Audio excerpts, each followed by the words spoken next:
Good afternoon, students. Welcome to GE All India English Solution. Today we will discuss PGT practice set 26. Consider the following two statement of the critics.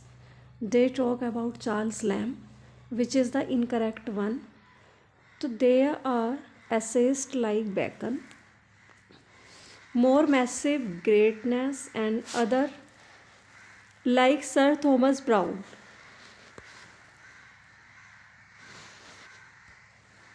Who can attain loftier heights of eloquence, but there is no other who has in an equal degree the power to charm. ये huge walker ने कहा है, Compton रिकेट ने नहीं कहा है, यही गलत है फर्स्ट वाला। तो देख लेते हैं। There are essayists like Bacon, Bacon की तरह अधिक महानता वाले और सर थॉमस ब्राउन की तरह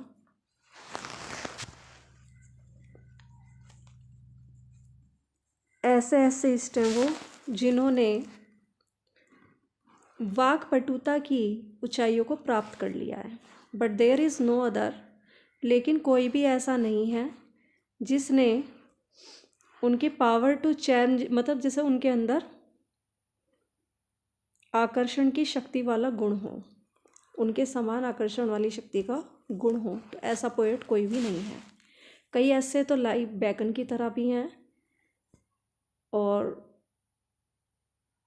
अधिक बैकन की तरह अधिक महानता वाले और सर थॉमस ब्राउन की तरह हैं जिन्होंने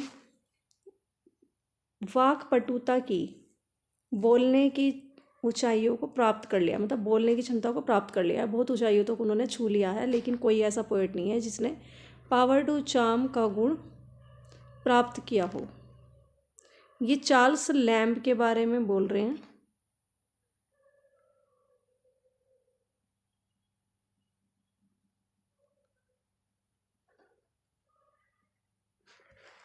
ह्यूज वॉकर।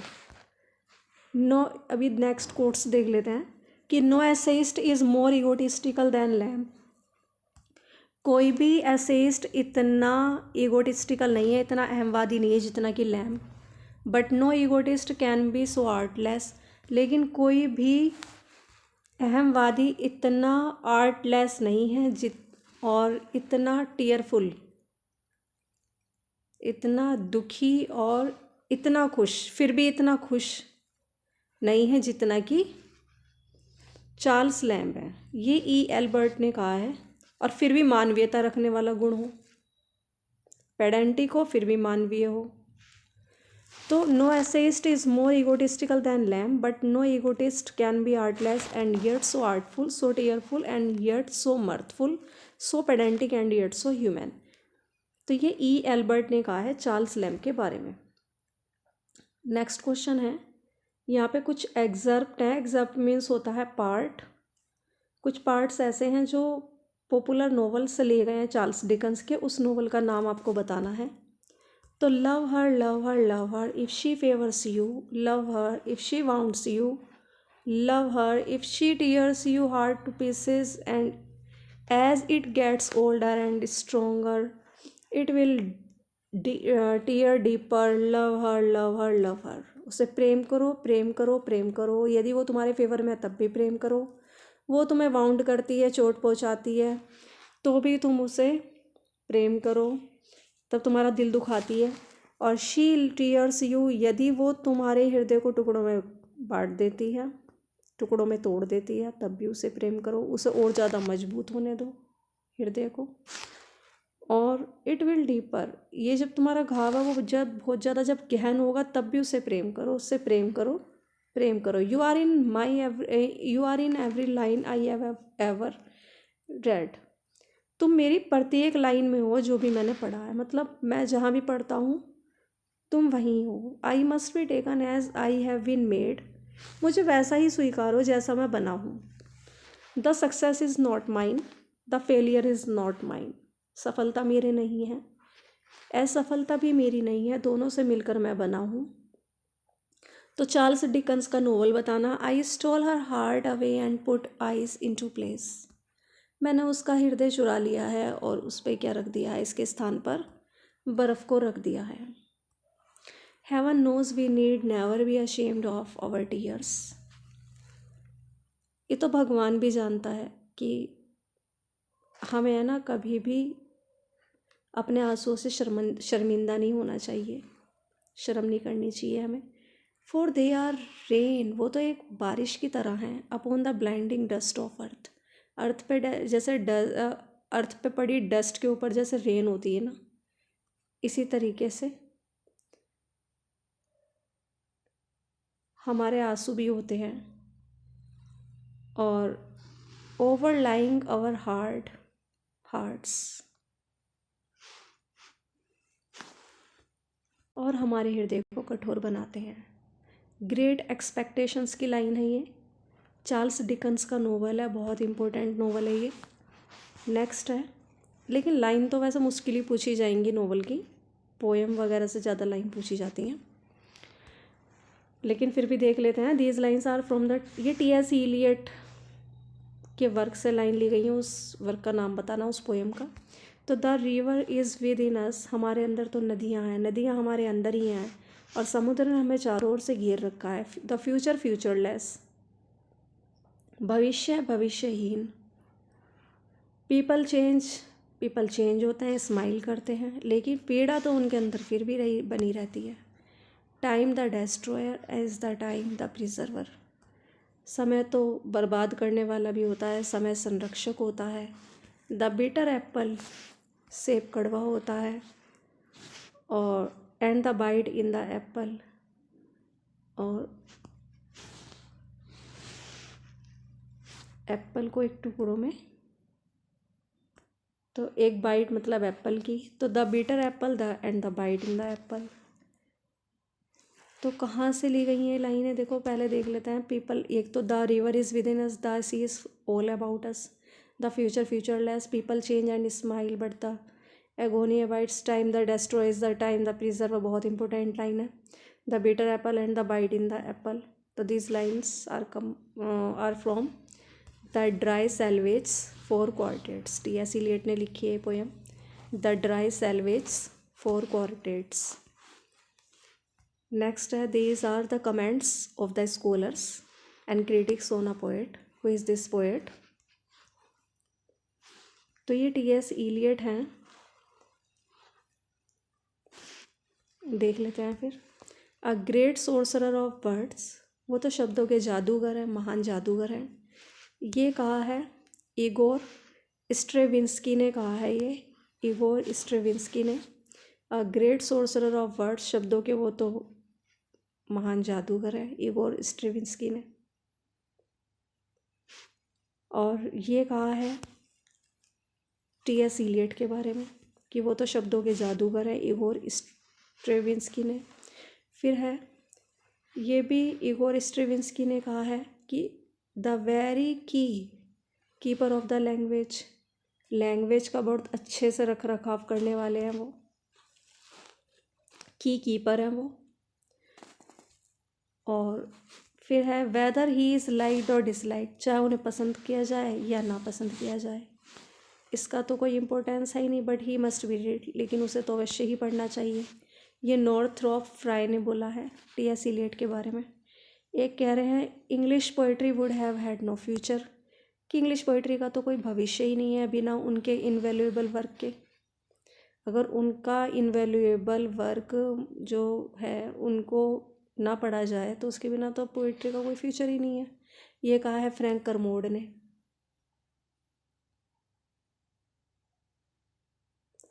तो ये टी.एस. इलियट के बारे में है सभी कमेंट्स।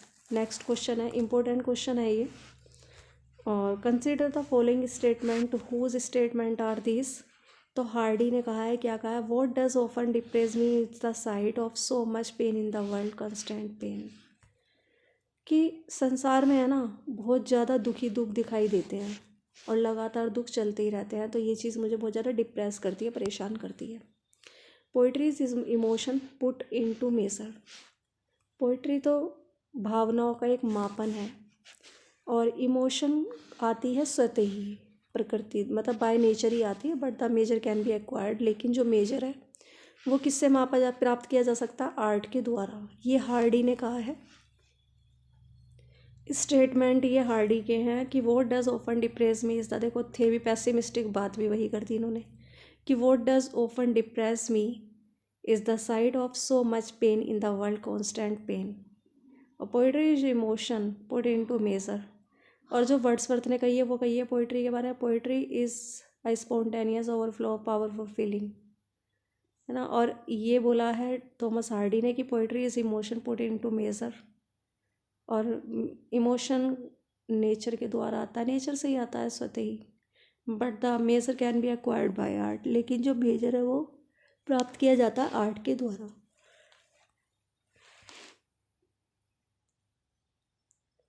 नेक्स्ट क्वेश्चन है, here are the four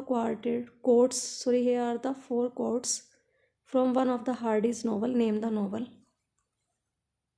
the return of the native.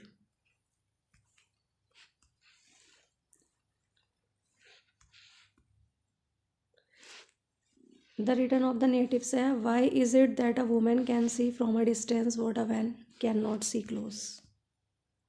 कि ऐसा क्यों है कि एक औरत एक डिस्टेंस से ही, एक दूरी से ही वो चीज़ देख लेती है जो कि एक आदमी नहीं देख सकता। वो पास से भी नहीं देख सकता, वो बहुत दूरी से भी देख लेती है वो चीज़। Sometimes more bitterness is sown in 5 minutes than can be got rid of in a whole life. कि sometimes more bitterness is sown in 5 minute में है ना, कभी कभी इतनी ज़्यादा कड़वाहट बो दी जाती है, इतनी ज़्यादा मतलब कटुता बो दी जाती है कि वो पूरे जीवन भर उससे छुटकारा नहीं मिल सकता, पूरी लाइफ में। नेक्स्ट है, an hour of bliss and many hours of sadness. 1 घंटे की खुशी और कई घंटे का दुख।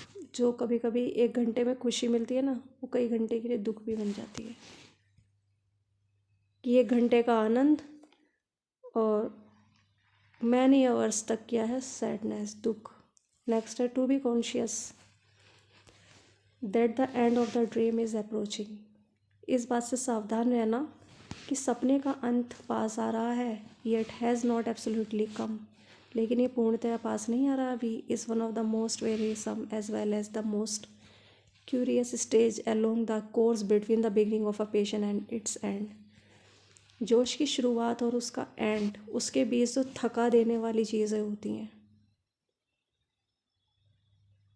और बहुत ज़्यादा उत्सुक करने वाली चीज़ें होती हैं। जब जोश की शुरुआत होती है या उसका जो एंड होता है, उसके बीच की चीज़ें कैसी होती हैं? बहुत ज़्यादा थका देने वाली होती हैं, और कुछ चीज़ें बहुत ज़्यादा उत्सुकता पैदा करती हैं। तो the return of the native से ये लाइन ली गई है, नोवेल है ये थॉमस हार्डी का।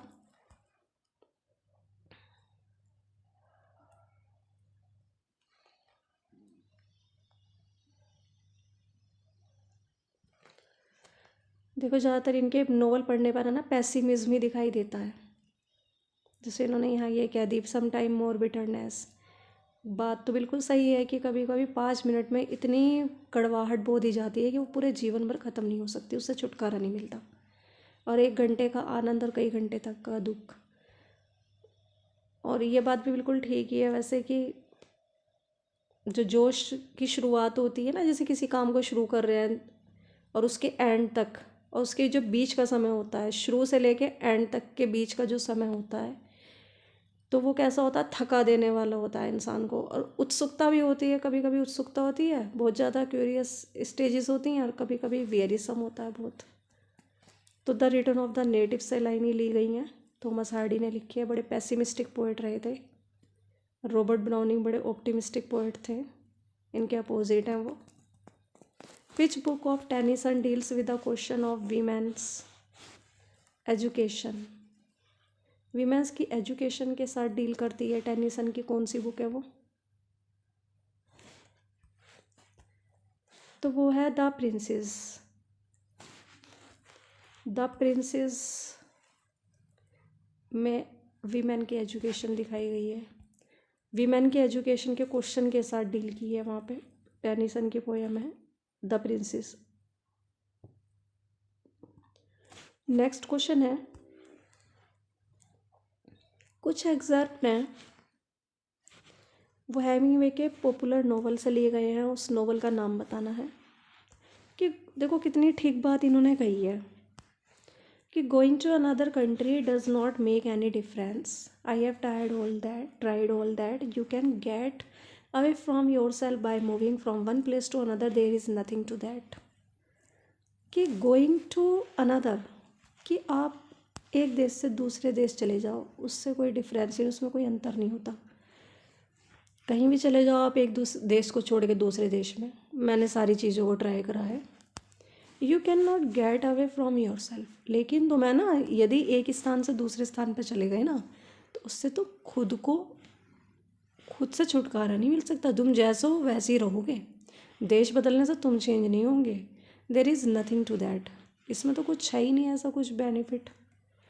नेक्स्ट है, you can not get away from yourself. देखो वही वाली पीछे वाली जो पढ़ी है लाइन वही है कि एक स्थान से दूसरे स्थान पर जाने पर तुम अपने आप से छुटकारा नहीं पा सकते, तुम तो जैसे हो वैसे ही रहोगे। तो द सन आल्सो राइजेस, और ये द सन आल्सो राइजेस ये है अर्नेस्ट हेमिंगवे का नोवेल। और इन्होंने सुसाइड की थी अर्नेस्ट हेमिंगवे ने, अमेरिकन पोएट रहे हैं ये। तो द सन आल्सो राइजेस में इन्होंने ये बात कही है।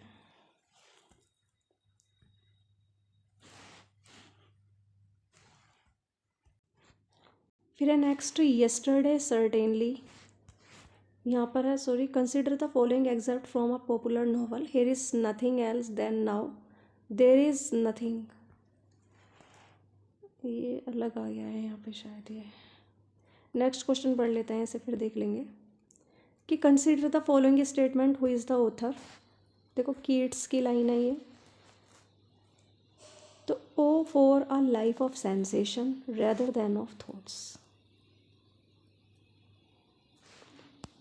कि थॉट्स की अपेक्षा, विचारों की अपेक्षा जो लाइफ है ना वो किससे ज़्यादा भरी हुई है, सेंसेशन से। और पोइट्री के बारे में किड्स बोल रहे हैं, poetry should surprise by a fine excess. Poetry